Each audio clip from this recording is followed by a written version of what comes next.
প্রথম বিষয় হচ্ছে যে আজকে মাননীয় প্রধান উপদেষ্টা জাতীয় ঐক্যমত্য কমিশনের চেয়ারম্যান হিসেবে উপদেষ্টা মণ্ডলী সংস্কার কমিশনগুলোর প্রধানদের সহ রাজনৈতিক দলগুলো এবং শিক্ষার্থীদের যে সংগঠন তাদের প্রতিনিধিদেরকে আজকে ডেকেছেন এবং সেই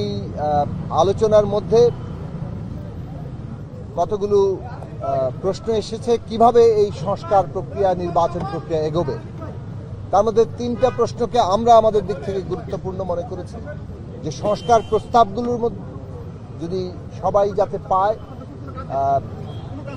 এবং সেই সংস্কার প্রস্তাবগুলোর মধ্যে ন্যূনতম জাতীয় ঐক্যমত্য অর্থাৎ সকলের সাথে আলোচনা করে যে বিষয়গুলোতে সকলেই ঐক্যমত্য পোষণ করবে সেই জাতীয় ঐক্যমত্য তৈরি করা দরকার এবং সেই ঐক্যমত্যটাই অর্থাৎ ওই যে সমস্ত প্রশ্নে সকলে ঐক্যমত পোষণ করবেন সেটাই জাতীয় সনদ আকারে ন্যাশনাল চার্টার আকারে সেটা আমাদের সামনে আসতে হবে। দ্বিতীয়ত হচ্ছে এই বিষয়ে একটা কি পদ্ধতিতে এগুলো বাস্তবায়ন হবে। আমরা আমাদের দিক থেকে বলেছি যে সংবিধান সংস্কার সভার নির্বাচনের মধ্য দিয়ে একটা টেকসই ব্যবস্থা হিসেবে যাতে এটা প্রতিষ্ঠা লাভ করে এই সংস্কার সেই দিকে সরকার এবং সমস্ত পক্ষগুলো যাতে বিবেচনায় নেয় সেই আহ্বান আমরা জানিয়েছি এবং নির্বাচনকে এই সংস্কার প্রক্রিয়ার গুরুত্বপূর্ণ অংশ হিসেবে দেখা সংস্কার নির্বাচন মধ্য দিয়ে অর্থাৎ সংস্কার যেমন নির্বাচনের জন্য দরকার তেমনি আবার সংস্কার সম্পন্ন করার জন্য নির্বাচন লাগবে। কাজেই এটাকে বিরোধ হিসেবে না দেখে আগামী নির্বাচনকে সংস্কার সম্পন্ন করার একটা গুরুত্বপূর্ণ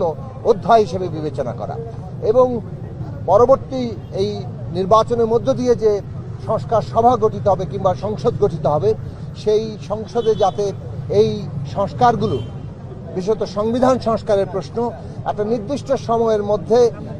বাস্তবায়ন করাটা সম্পন্ন হয় তার একটা বাধ্যতা তৈরি হয় সে বিষয়ে অঙ্গীকার এমনকি আইন ও বাধ্যতা তৈরি করে তিনটি বিষয়ে যাতে সকলে আমরা ঐক্যমত্যের জায়গাতে কিভাবে আসবো সকলের মতামতের ভিত্তিতে সেই বিষয়ে আমরা আমাদের প্রস্তাব তুলে ধরেছি। একই সাথে আমরা বলেছি যে এই সময়ে জাতীয় কর্তব্য হচ্ছে আমাদের এই সংস্কার প্রক্রিয়া এগিয়ে নিয়ে গিয়ে